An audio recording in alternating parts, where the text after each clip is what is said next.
अस्सलामुअलैकुम, कैसे हैं आप सब। और ये है जी यौम आशूरा। हम सब ने रोज़ा रखा था, सब ने ही, तकरीबन बहुत सारे लोग ही रोज़ा रखते हैं।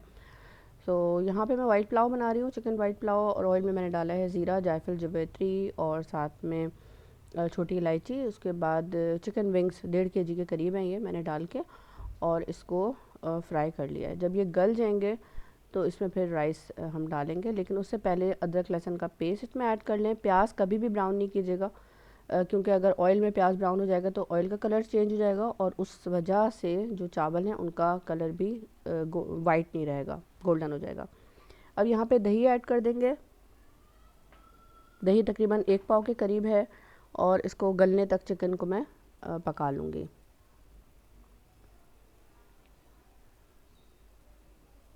तो और दूसरी साइड पे मैं बना रही हूँ जी अचार गोश्त। और मेरा इरादा नहीं था, लेकिन मैंने कहा कि बहुत ही सादा सा सिंपल सा पुलाव होता है, बहुत लोग पसंद करते हैं, मेरी फैमिली में भी और जहाँ मैं डिस्ट्रीब्यूट करती हूँ सभी पसंद करते हैं।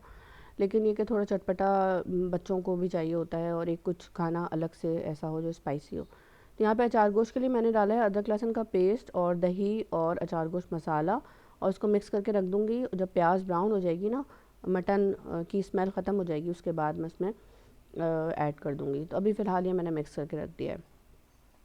चिकन यहाँ पे देख लूँगी गल गई है, तो फिर उसमें मैंने पानी डाल के यखनी बनानी है और फिर राइस ऐड करने हैं।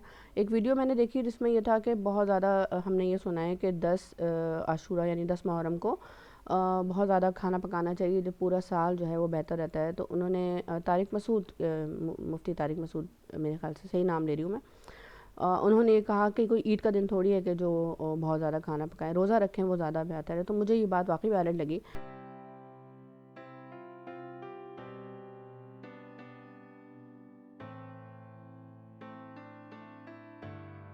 मैं बहुत ज़्यादा खाना वाना पकाती थी और अब मैंने इस दफ़ा इतना ज़्यादा नहीं किया, बस इफ़्तार के लिए था कि कुछ बनाना है, तो बस इसलिए बस सादा सा खाना बनाया।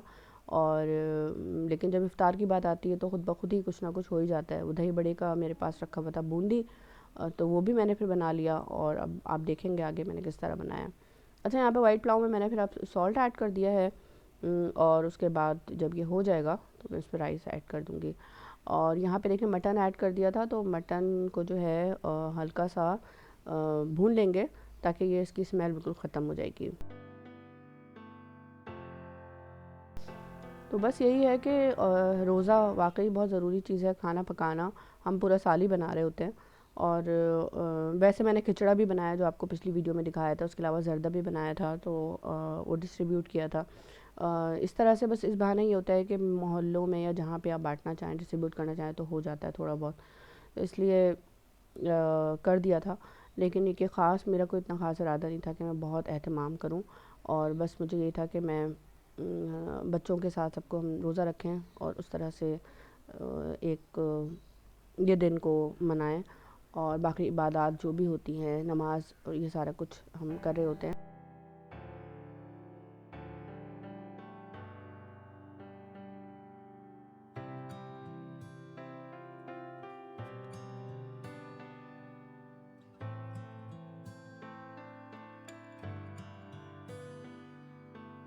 फिर मैंने शरबत भी बना लिया है।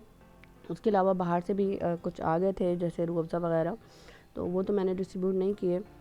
और ये कि घर में बना लिए थे, इसके अलावा आ भी गए थे, तो बस उसी को, बल्कि मैंने ही वो पी लिया था। वो बहुत ही दूध का जो शरबत होता है वो बहुत फ़ायदेमंद होता है। तो यहाँ पे देखिए चावल जो है वो राइस हो गए हैं और वाइट पुलाव ऑलमोस्ट यानी तकरीबन तैयार हो गया। उसमें हरी मिर्च मैंने डाल दी है थोड़ी सी, ताकि इसका जो एक अरोमा होता है ना, खुशबू, वो बहुत अच्छी हो जाती है। अचार गोश्त में जब मटन अच्छी तरह से पानी इसका निकल गया था और स्मेल ख़त्म हो गई थी, तो मैंने ये जो दही का अदरक लहसुन और अचार गोश्त मसाला डाला था, वो मैंने डाल के उसको पकाने के लिए छोड़ दिया है और बस गलने तक ये पकता रहेगा। यहाँ पे बैगन मेरे पास एक पड़ा हुआ था फ्रिज में, मैंने कहा इसको बना लेती हूँ, जबकि मुझे फ्राइड आइटम बना है अभी।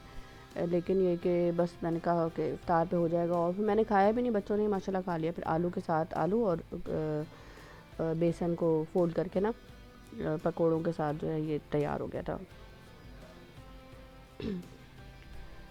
सो बस इसको मैं कुक कर लूँगी और इसको ढक के पानी जब डाल जाएगा ना इसमें, तो बस इसको कुक करने छोड़ दूँगी। तो बस बेसन में जो है ना, मैंने जो पकोड़े बनाए ना, उसमें मैंने क्या डाला है, दही, सॉरी, हल्दी, मिर्च और नमक, और बस उसके अलावा उसको आलू में फ़ोल्ड कर लेंगे और बैंगन में फ़ोल्ड कर लेंगे। कुछ चीज़ें मैंने अगर लाइन्स अपनी गलत बोल दी ना, तो उसके लिए आई एम सॉरी। बस यहाँ पे फ्राइड अनियन है जो कि ऊपर से मैंने डाली है। इसको कोई भी मैंने ऑयल में इसको फ्राई नहीं किया था। अगर आपका फ्राइड अनियन ना हो तो अलग से ऑयल में फ्राई करें, इस ऑयल में फ्राई नहीं कीजिएगा। गोश्त गलने तक मैंने पका लिया है और ये ऑलमोस्ट हो गया है। तो अब इसमें मैंने टमाटर भी ऐड कर दिए हैं, और क्योंकि अचार गोश्त है तो अचार गोश्त में दही टमाटर दोनों ही जाता है। अब यहाँ पे दही रखा हुआ है मेरे पास, और ये दही बूंदी मेरे पास रखी हुई थी बहुत दिनों से, पता नहीं कब से, और ये ईद की है मेरे ख्याल से।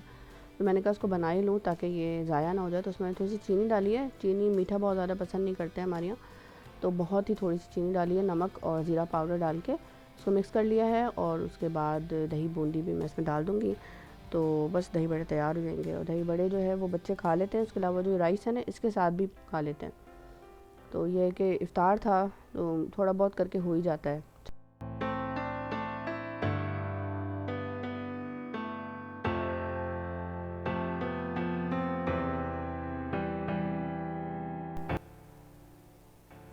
उसके अलावा खजूर मेरे पास रखी हुई थी पहले की, और बाकी ये ऊपर से चाट का मसाला मैंने डाल दिया दही बड़ों पे। और मुझे ये चीज़ें बिल्कुल मना है, तो मैं तो खैर नहीं खा रही हूँ। मैं तो राइस ही खाए थे, चावल ही खाए थे, और अचार गोश्त का जो सालन है वो बस ले लिया था। लेकिन अभी मैं बहुत ज़्यादा परहेज़ कर रही हूँ। आम खा लेती हूँ तो उसकी वजह से भी खांसी हो जाती है मुझे, लेकिन ये कि कितना परहेज़ करूँ, बहुत ज़्यादा सा नहीं कर पाती है। तो ये कि यहाँ पे बस आलूओं का माशाल्लाह से बन गया, आलू का और उसका बैंगन के पकोड़े। अचार गोश्त अभी फ़िलहाल जो है ऐसे ही है, गोश्त गल चुका है, तैयार हो चुका है। सिर्फ इसका जो ग्रेवी है ना वो ख़त्म करनी है। तो हरी मिर्च मैंने डाल दी इसमें, हरा धनिया डाल के, और उसमें मैंने ऐसे ही दस्तरखान पे रख दिया था, क्योंकि 7:20 पे जो है मगरिब की अज़ान हो जाती है। और ज़र्दा ये मैंने कल बनाया था, इसकी शॉर्ट रेसिपी मैंने अपने दूसरे चैनल पे दी है, मैं लिंक दे दूँगी डिस्क्रिप्शन बॉक्स में, तो आप देख लीजिएगा।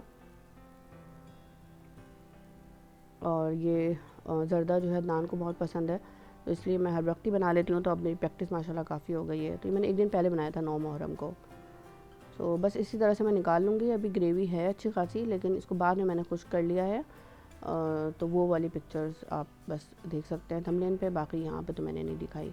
और ये वाइट पुलाव, अगर लाइटिंग का कुछ इशू है तो उसके लिए आई एम सॉरी।